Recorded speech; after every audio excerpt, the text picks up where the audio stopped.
Picture this. You are crouched behind the shattered walls of Samarkand, March 1220. The acrid smoke of burning flesh mingles with the sweet stench of spilled blood. Around you, the screams have finally stopped, not from mercy but from the systematic completion of what Genghis Khan called the lesson. In the distance, you witness something that no chronicler dared record in full detail. The great Khan has assembled the surviving women and children, not for slavery, but for something far more systematic, far more psychologically devastating. What you're about to discover about the Mongol conquest goes beyond military strategy. This is the story of how sexual domination became a weapon of empire, how systematic brutalization became policy, and how one man's psychological warfare changed the genetic makeup of Asia forever. This is the untold story of conquest through humiliation, empire through degradation, and how the great Khan understood that destroying a people's dignity was more effective than simply killing them. Before we dive into this dark chapter of human history, I want you to understand the scope of what we're examining. What you're about to learn about Mongol conquest methods will fundamentally change how you understand the formation of the largest contiguous empire in human history. Modern genetic studies reveal that roughly 16 million men alive today carry Y chromosome markers, linking them directly to Genghis Khan and his immediate family. That's not just conquest, that's systematic biological colonization on a scale never before achieved in human history. The Mongolian steppes. Temujin, the boy who would become Genghis Khan, is born into a world where survival itself requires the systematic domination of others. When Temujin was 9, rival tribes murdered his father and kidnapped his mother Holon. But here's what the sanitized histories don't tell you. He was forced to watch as enemy warriors systematically violated her as psychological warfare against his clan. Destiny would carry him through this crucible, but the hunger in his eyes wasn't just for revenge, it was for a method of conquest that would ensure no enemy could ever inflict such humiliation on his people again. Early chroniclers noted something disturbing about young Temujin. While other boys played at war, he studied the aftermath. He watched how conquered tribes were broken not just militarily, but psychologically through the systematic abuse of their women. Age 16, Temujin's first independent raid revealed the psychological lesson he'd learned. To defeat your enemies, he told his warriors, you must not just kill their men, you must make their women forget they ever belonged to anyone else. But Temujin understood this world better than most tribal leaders. While they fought for horses and territory, he was building something far more sophisticated, a system of conquest that would psychologically reprogram entire populations. 1178, his marriage to Berthe seemed conventional, but contemporary accounts reveal disturbing details. The marriage contract included specific provisions about the treatment of captured women from enemy tribes, not as slaves but as instruments of psychological warfare. When the Merkit tribe kidnapped Berthe and held her for nearly a year, Temujin's response revealed the man he was becoming. He didn't just rescue her, he systematically violated every Merkit woman of childbearing age, ensuring their bloodline would carry Mongol genetics. By 1200, Temujin had developed what his generals called the complete conquest protocol, not just military defeat, but the systematic replacement of enemy bloodlines with Mongol genetics through organized sexual dominance. The Secret History of the Mongols, written by his own chroniclers, contains passages so explicit about these methods that most translations omit them entirely. The sections describe not random violence, but carefully planned psychological warfare. 12006. Temujin becomes Genghis Khan, universal ruler. But his first imperial decree wasn't about taxation or military organization. It was about the systematic treatment of conquered populations, with specific focus on reproductive control. The Yasa, Genghis Khan's legal code, included provisions that modern historians struggle to translate diplomatically. Article 47 states, the women of defeated enemies belong to the state until they have borne Mongol children, ensuring the permanent replacement of hostile bloodlines. What happened next would shock even his own generals. Genghis Khan created specialized military units, the bloodline cavalry, whose sole purpose was the systematic impregnation of conquered populations. Persian chronicler Ibn al-Athir wrote in horror, the Mongols have perfected what they call complete conquest. They do not simply defeat armies, they ensure no enemy bloodline survives to seek revenge by replacing it entirely with their own. By 1210, the Mongol conquest machine had evolved into something unprecedented in human history: industrial-scale population replacement through organized sexual dominance.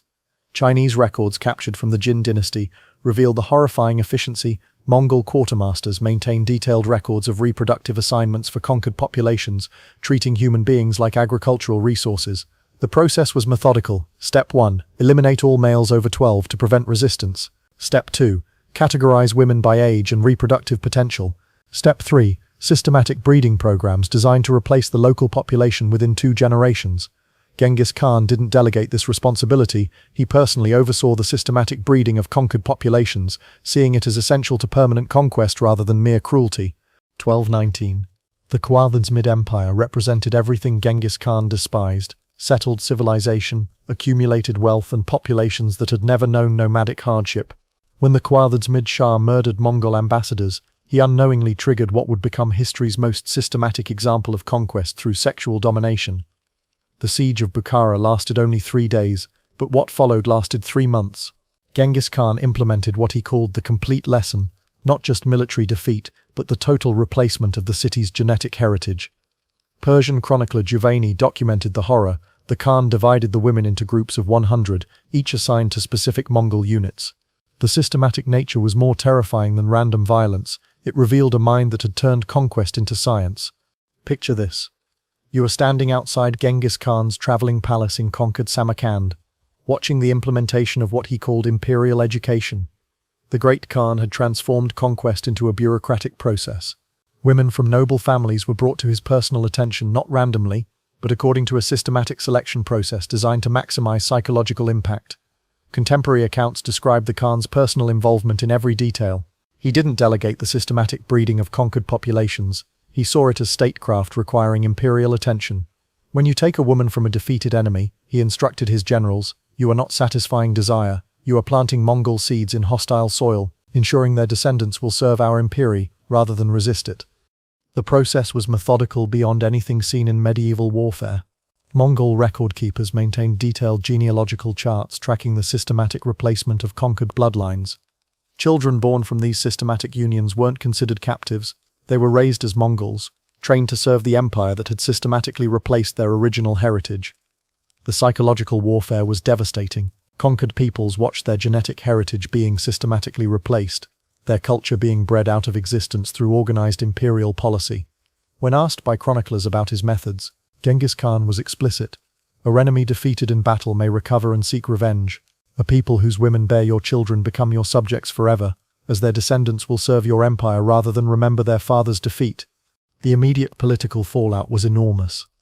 The systematic nature of Mongol sexual conquest spread terror across Asia faster than their armies could march.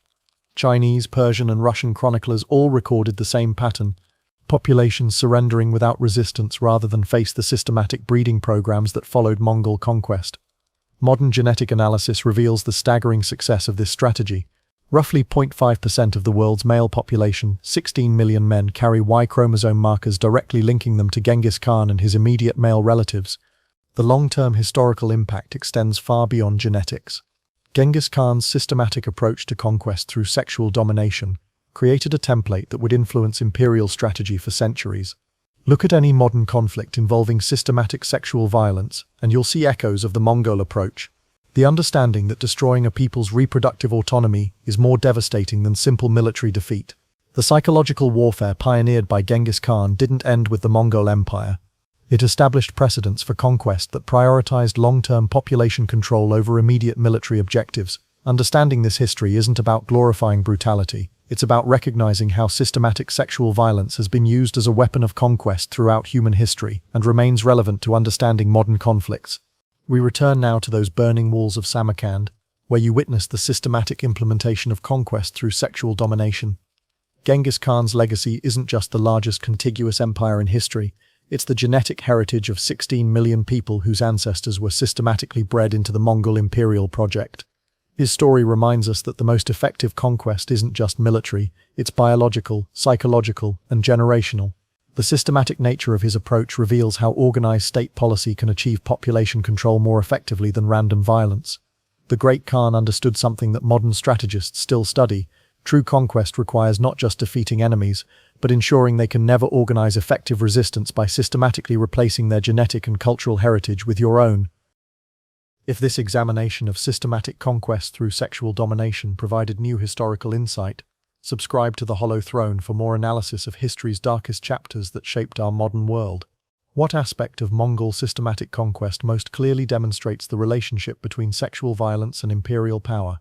Share your historical analysis in the comments below.